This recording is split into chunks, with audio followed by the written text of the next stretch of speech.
Okay, so here's the thing we're not considering. Okay. We're always like, Selena can't be the best assassin.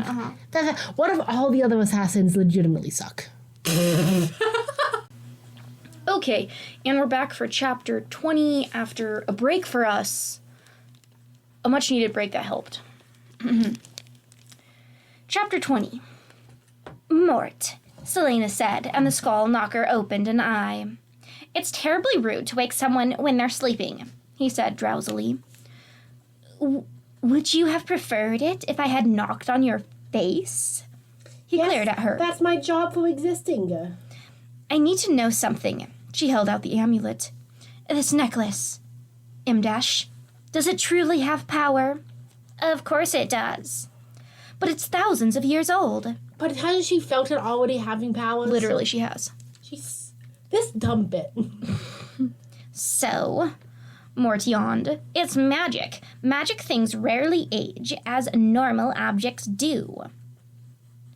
But what does it do? It protects you, as Elena said. It guards you from harm, though you certainly seem to be doing your best to get into trouble. Selena opened the door. I think I know what it does. Perhaps it was mere coincidence, but the riddle had been worded so specifically.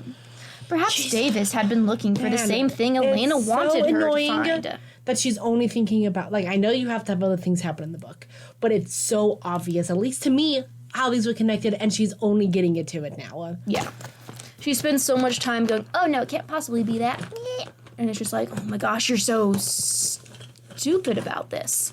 This is like, the author's just like writing you to be extra dense right now so that they can do other stuff. Because they don't know how else to make other stuff happen. Yeah, because she'd be like, oh, it must be something. And even if she hadn't seen, like, the eye it goes into, she could have been like, oh, this might be something connected to the eye of Elena.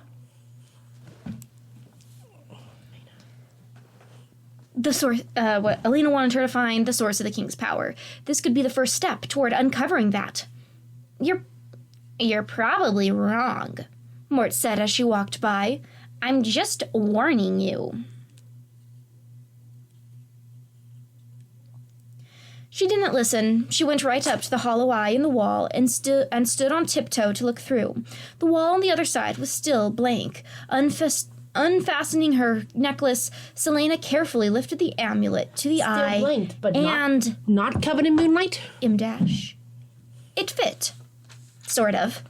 Her breath caught in her throat, and Selena leaned up against the hole, peering through the delicate gold bands. Nothing. No change on the wall or on the giant weird mark. She turned the necklace upside down, but it was the same. She tried on the other side, backwards, angled, but nothing. Just the same blank stone wall, illuminated by a shaft of moonlight from some vent above. So still moonlight. And from a vent above. Mm-hmm. So it's not like magic moonlight. Okay, here's the thing. Like, they're way down in the catacomb. Okay, maybe it's got, like, a side vent that is not connected to the castle at all. Okay, fine. Never mind. It could have some other vents, but I'm like, it's so far down. Is it really having a straight shot from where the moon is down to here? Mm-hmm. These castle walls are actually so thick because they have to have light passages in the middle to get light deeper down. No. Mm-hmm. Moonlight from some vent above. See, if they said starlight, first off, I don't know if they make stars, but aren't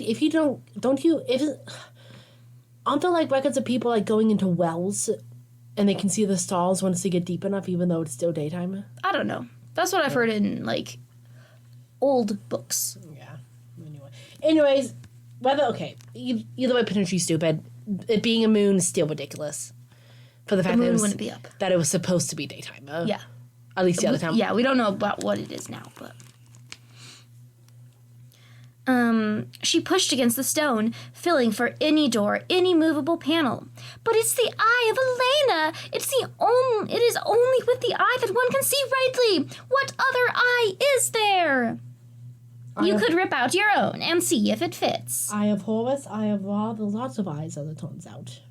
The eye of Odin's eye? Odin's eye? The evil eye? Mort sang from the doorway. Why won't it work? Do I need to say a spell? Wait, weren't we supposed to be excessively positive in this chapter? Yes. Okay, guys, so we're trying this new Well, thing. I didn't know we were still doing that, but we can do that. We're going to try to be just positive. Excessively positive. And try not come off as sarcastic. You can do it, Beth. Challenge impossible. I really believe, I believe in you. Okay. All right, from now on. We're just silent for the entire chapter. Nothing but positivity from us. Unfortunately, I cannot read the words. That wasn't very positive of me. Okay, we're starting. She glanced at the sarcophagus of this queen. Perhaps the spell would be triggered by ancient words, words hiding right under her nose. Wasn't that always how these things happened? She's so clever for thinking about that. I like how smart Selena is. That sounded sarcastic. Damn it, it was. I was hoping that it could sound like this isn't clever at all if I said it that way. She refitted the amulet into the stone. Ah! She called into the night air, reciting the words engraved at Elena's feet. Time's Rift! Nothing happened. Time's Rift hold? Wow. There's no L. But it's not a bananagram of Rifthold. Mort cackled. She snatched the amulet out of the wall. Oh, I hate this. I hate this stupid tomb, and I hate these stupid riddles and mysteries. Fine, Fine. Nehemia was right, and the amulet was a dead end, and she was a wretched, horrible friend for being so distrustful and impatient. Selena, don't beat yourself up like that. You were just exploring other options. Hey, you're just seeing. Yeah, it's okay. It's okay, Selena, baby girl. Then what about baby girl? Are you okay? I tried. I was sounding a little bad at the end.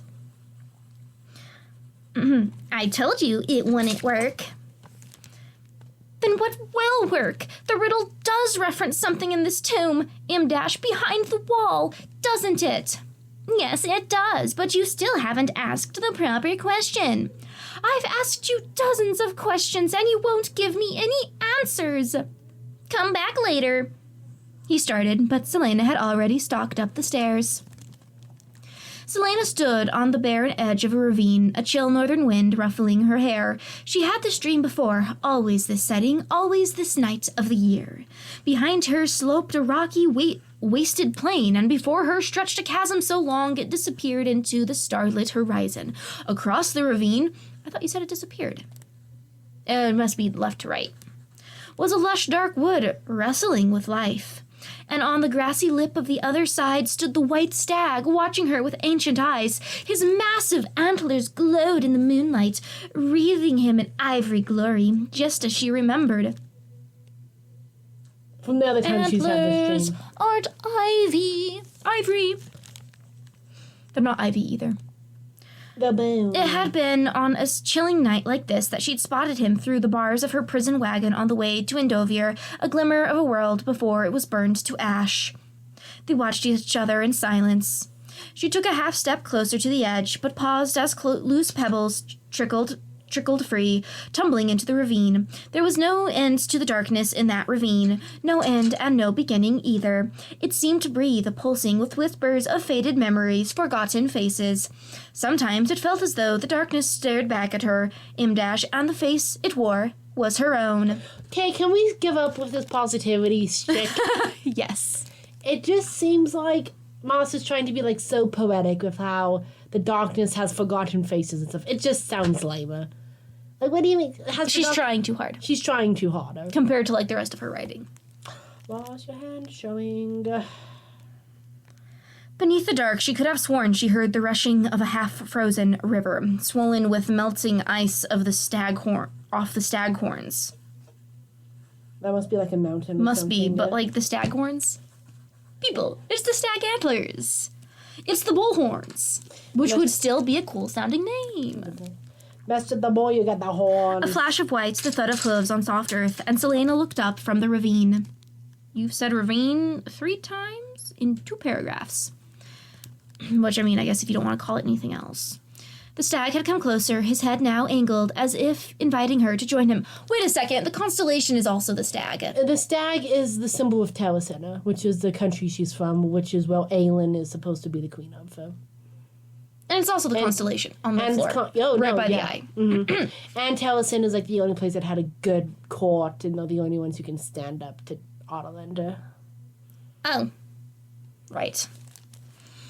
But the ravine only seemed to grow wider, like the maw of a giant beast opening to devour the world. So Selena did not cross, and the stag turned away. I thought, wait, what do you mean she didn't cross? Isn't she in a prison wagon? Or was this No, that's where she saw the stag initially. He turned away, his steps near silent as he disappeared between the tangled trees of the ageless wood. Selena woke to darkness. The fire was nothing but cinder, and the moon had set. She studied the ceiling, the faint shadows cast by the city lights in the distance. I don't know. They don't have electricity, so how significant would city lights be at night if there's no electricity? Is my question. I don't know. And they don't have magic, bringing it up. So yeah, no magic, no electricity. That's a lot of candles. They could have like gas pipe lights. I guess. Like they have pocket watches. They have lamps. Oh, oil lamps. Yeah, but oil lamps, it's still not like as bright as a light bulb. That would be expensive too. Yeah, I mean, that's why they gotta do welling. They need all that oil. Oh, Jim. It was always the same dream, always this one night. As if she could never forget the day when everything she had loved had been wrenched from her, and she'd awoken covered in blood that was not her own. She got out of bed, Fleetfoot leaping down beside her. She walked a few steps, then paused in the center of the room, staring into the dark, into the endless ravine still beckoning to her. Fleetfoot nuzzled her bare legs, and Selena reached down to stroke the hound's head. I said, how poetic. How poetic.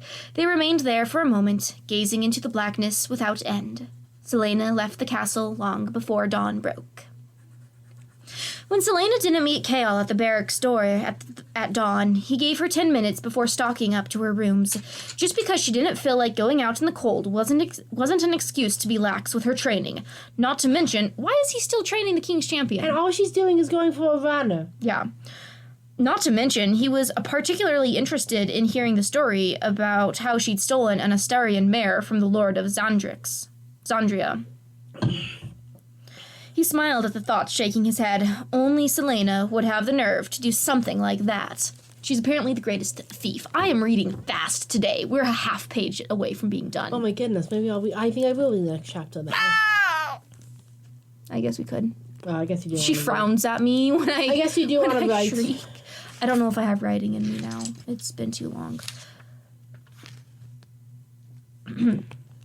His smile faded when he reached her chamber and found Nehemia sitting at the small table in the foyer, a cup of steaming tea before her. There were some books piled in front of the princess, and she looked up from one of them as he entered. Chaol bowed. The princess just said, "She is not here." Selena's bedroom door was open wide enough to reveal that the bed was empty and already made. Where is she? Philippa is on it. Oh yeah, she is. Nehemia's eyes softened, and she picked up a note that was lying among the books. She has taken today off, she said, reading from the note before setting it down. If I were to guess, I'd say she is as far away from the city as she can get in half a day's ride. Why? Nehemia smiled sadly. Because today is the 10th anniversary of her parents' death. Yeah. All right, that's the end of that chapter. Oh, man, nothing too offensive. Yeah, nothing horribly objectionable. It was, after all, only 4 pages. Which, I mean, I could get pretty objectionable in 4 pages, but nothing terrible. Other than Selena, I couldn't bring it up because we were being overbearingly positive at the time, but Selena's, tantrum over the eye not working was irksome. I mean, sure, she's 18. I don't like it, though. Oh, yeah. There's, in truth, only so much leeway you can have by saying, well, she's 18. To which I say, well, I don't like it. And this is about what I do and do not like. Because this is clearly a book based only upon people needing to like it. Nothing else. Yeah. All right. I don't have any concluding thoughts from that. Was a fine chapter. Yeah. All right. Goodbye, Okay, bye-bye. everyone.